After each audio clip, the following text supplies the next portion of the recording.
In the summer of 451, some 20 miles northwest of Troyes and 35 miles south of Chalon-sur-Marne in northeastern Gaul, not far from the modern French city of Chalon, an event occurred which quite literally saved Western civilization. It was here in this field called Chalon that the armies of the Huns met their match and were defeated. This battle is also known as the Battle of the Catalaunian Plains. The nomadic Huns had been migrating west from Asia over a period of several centuries.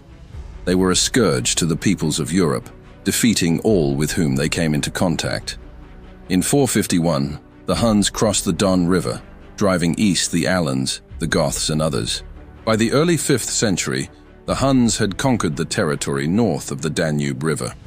They also raided south to Constantinople. After losing an army to them, Emperor Theodosius of the Eastern Roman Empire agreed to pay the Huns an annual tribute in gold. Rua, the first recognized ruler of Huns, died in 433 and was succeeded by his two nephews, Bleda and Attila. In 441, Attila led a raid into southeastern Europe, sacking cities and destroying the countryside. Theodosius was forced to increase his annual tribute to 2,100 pounds of gold. In 445, Attila murdered his brother and assumed sole leadership of the Huns. He then invaded Gaul and the Italian peninsula. Western Europe was disunited. What remained of the Western Roman Empire under Valentinian was being pressed both by Gaiseric, king of the Vandals in North Africa, and Theodoric, ruler of the Visigoths, who controlled southern Gaul. Gaiseric and Theodoric were at odds, with Gaiseric having repudiated his marriage to Theodoric's daughter. The Franks were also in disarray, with the two sons of Frankish King Clodion vying for the throne. Attila expected to play these groups against one another. Using as his excuse an appeal he had received some years earlier from Valentinian's sister Honoria, who had sought assistance against her brother, Attila claimed that this constituted a marriage proposal, and that he was owed half of the Western Roman Empire as a dowry. In the spring of 451, Attila, known in the West as the Scourge of God, led a force of at least 100,000 Huns and allied Ostrogoths, Syrians, Herulds, Gepids, and others across the Rhine River into Gaul. The Huns crossed on a wide front in the vicinity of Strasbourg and made their way west, devastating the countryside and attacking and destroying every city they encountered. They turned south before they reached Paris. According to popular belief, the city was saved by the prayers of a young girl who motivated the citizenry. She was later beatified by the Catholic Church as Saint Geneviève. Arriving at Orléans in May, Attila put that city under siege. Its ruler, Sangiban, king of the Alans, sent word to Attila that he would surrender Orléans. Learning of this, Aetius, commander of the army of the Western Roman Empire, marched his forces north to oppose Attila. Aetius had perhaps 50,000 German mercenaries. Aetius also worked out a loose alliance with the Franks in the Rhineland and with the Visigoths in Aquitaine.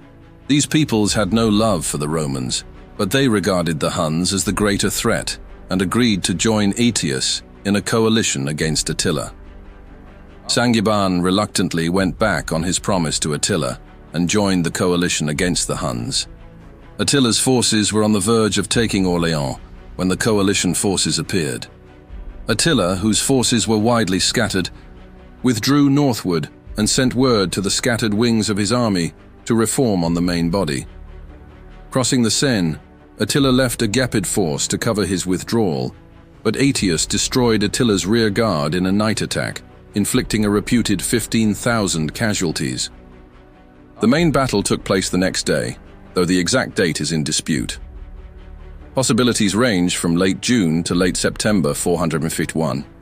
The place is also in dispute, but most historians believe that it occurred on the Mauriac Plain, present-day Mairie-sur-Seine, about 20 miles northwest of Troyes and 35 miles south of Chalon-sur-Marne. Attila's army faced north. Ardaric led the Gepids on the right wing. Attila and the Huns were in the center, and Valamir led the Ostrogoths on the left wing. Aetius positioned his Roman forces on the left wing.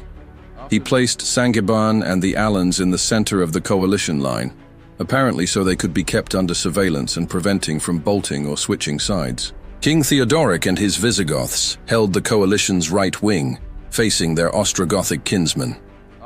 The position of the Franks is unknown. They may have sustained such heavy casualties the day before that they did not participate, or they may have been in reserve. The battle commenced late, perhaps about 5 p.m., in a struggle for possession of an important ridgeline. Prince Thorismund and the Visigoths reached the ridge first and repelled the advancing Huns. The two sides then closed in bloody combat. The Alans gave good account of themselves before having to withdraw under intense pressure.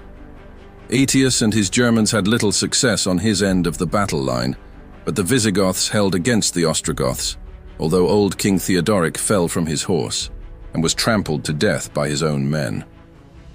The Visigoths then turned and rolled up the left flank of the Huns, with Attila narrowly escaping death or capture. In the meantime, Aetius and his men broke through the Gepid line. Attila ordered the Huns to stage a fighting retreat to their camp, which was fortified in the sense that it was encircled with wagons. As darkness fell, the Visigoths attempted to storm the camp, but were repulsed.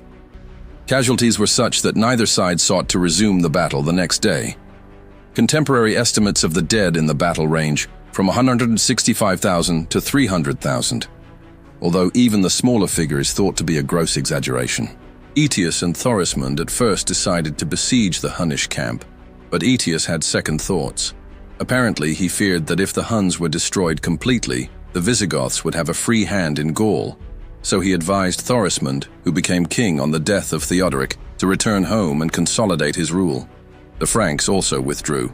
The Huns, so weakened as to no longer pose a serious threat to the west, withdrew back across the Rhine.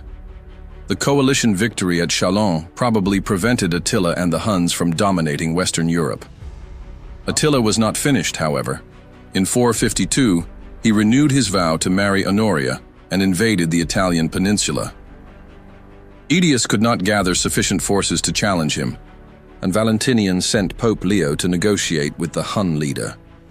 The two men met at the Mincio River, and Attila agreed to depart Italy, probably because he had learned that Marcian, the new emperor of the Eastern Roman Empire, had sent an army to attack Attila's capital. Attila planned to renew his effort in the west, but he died in 453, and his sons fell to fighting among themselves. The subject peoples broke free, and the Hunnic Empire soon collapsed.